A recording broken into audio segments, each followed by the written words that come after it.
साल 2018 से चल रही JOA पोस्ट कोड 817 की भर्ती का फाइनल रिजल्ट अभी भी अधर में है। ये बेरोजगारी के इस दौर में सरकार व आयोग के लिए शर्मनाक बात है कि अभ्यर्थियों को मीडिया में आकर रिजल्ट घोषित करने की मांग करनी पड़ रही है और नियुक्तियों के लिए कई घोषणाएं करनी पड़ रही हैं। अब अभ्यर्थियों ने घोषणा की है कि अगर 30 सितंबर तक रिजल्ट घोषित कर नियुक्तियां दी जाती हैं तो सीएम को चांदी के सिक्कों से तोला जाएगा, अन्यथा अभ्यर्थी आयोग के बाहर धरना देंगे। 817 भर्ती के अभ्यर्थी हैं और जो भर्ती की आपने बात की ये 2018 से चली हुई है JOA 817 की, क्योंकि उस टाइम एक और पोस्ट कोड था 727, उसको विद्रॉ किया था कमीशन ने और बाद में एक और भर्ती निकाली 817 के नाम से JOA की और उसके पद भी इसी में ऐड कर दिए। तो मैं और मेरे तमाम साथी 2018 से इनकी तैयारी कर रहे हैं, लेकिन ये हुई नहीं है। कितने रिजल्ट अब ये कर्मचारी चयन आयोग बता सकता है, उनसे हम रिक्वेस्ट कर रहे हैं कि वो जल्दी कर दें। कुछ बीच में लिटिगेशन के मामले थे, लेकिन ये 31, जैसे मैंने डेट बताई, 31 दिसंबर 2021 से लिटिगेशन फ्री है। उस टाइम तक 31 दिसंबर तक ये 50% इसका काम पूरा हो चुका था, 50% भर्ती कंप्लीट हो चुकी थी और उसके बाद ये 50% आधी भर्ती बची हुई थी, उसको 9 महीने में पूरा नहीं किया जा रहा। देखिए फिर कितनी संख्या? देखिए 4300, ये मैं बताना भूल गया, इसमें 4300 युवा इसकी भर्ती के रिजल्ट का इंतजार कर रहे हैं, तो 200 पद भरे जाने। तो यदि देखो वो तो फर्क पड़ता ही है।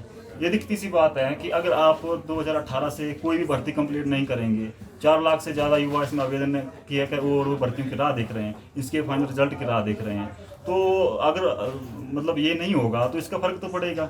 अगर हम किसी को नहीं समझा सकते कि आप ऐसा करो ऐसा करो। 2 ऐलान भी ऐलान ये है कि अगर 30 सितंबर तक माननीय मुख्यमंत्री हिमाचल प्रदेश हमें सभी 62 विभागों में 1400 पूरे के पूरे पदों पर नियुक्तियां दे देते हैं तो उनको उनके सम्मान में एक इतिहास बन जाएगा, उनको चांदी के सिक्कों से तोला जाएगा। और दूसरा ऐलान ये है कि हम कोशिश कर रहे हैं, हम प्रार्थना कर रहे हैं कि कर्मचारी चयन आयोग इसी महीने की 24 तारीख तक हमारा रिजल्ट दे दे, क्योंकि 25 को संडे आ रहा है। अगर रिजल्ट नहीं आता है तो हमारे पीछे जिन तमाम अभ्यर्थियों का सहयोग है, जो कह रहे हैं, जिन्होंने हमें यहाँ भेजा है, उन्होंने ये कहा कि 26 तारीख को हम फिर सैकड़ों की संख्या में आयोग कार्यालय के बाहर आ जाएंगे और वो फिर आयोग क्या आप लोग कोर्ट मैटर नहीं है, नहीं कोर्ट का मैटर नहीं है। तो क्या करेंगे वहाँ धरना? ऐसा कुछ करेंगे फिर, अब वो जो लोग आएंगे वो फिर उसमें तय करेंगे क्या करना है। क्योंकि चुनाव में सरकार नहीं यार देखो, सरकार के खिलाफ उसकी बात नहीं होती है। हमें अपने देखो जो बेरोजगार होते हैं, मैं पहली बात ये कह दूं कि बेरोजगार इसको किस तरह से देखते हैं आप?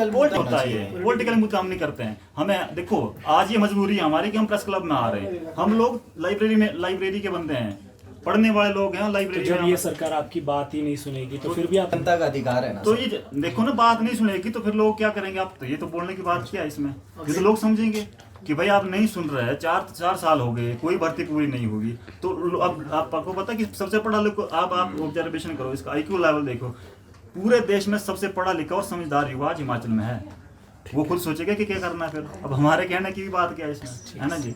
तो वो देखेंगे कि क्या करना है। अब देखिए इसमें कल कांग्रेस की प्रदेश अध्यक्षा श्रीमती प्रतिभा वीरभद्र सिंह जी ने जो बयान दिया है, मेरा प्रश्न कांग्रेस पार्टी से ये है कि एक तरफ तो उनकी राष्ट्रीय प्रवक्ता अलका लांबा ये कहती हैं कि हमारा नेतृत्व जो है वो बहुत मजबूत है, हम पूरी तैयारी से जो है वो भारतीय जनता पार्टी के मुकाबले में उतरेंगे, और दूसरी तरफ उनकी प्रदेश की अध्यक्षा जो हैं वो उनके राष्ट्रीय नेतृत्व के ऊपर प्रश्न खड़ा करती हैं।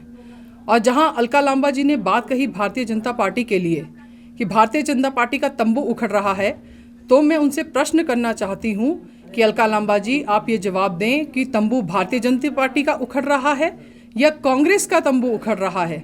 सबसे पहले तो वो ये तय कर लें कि उनका नेतृत्व जो है वो एकजुट है कि नहीं है।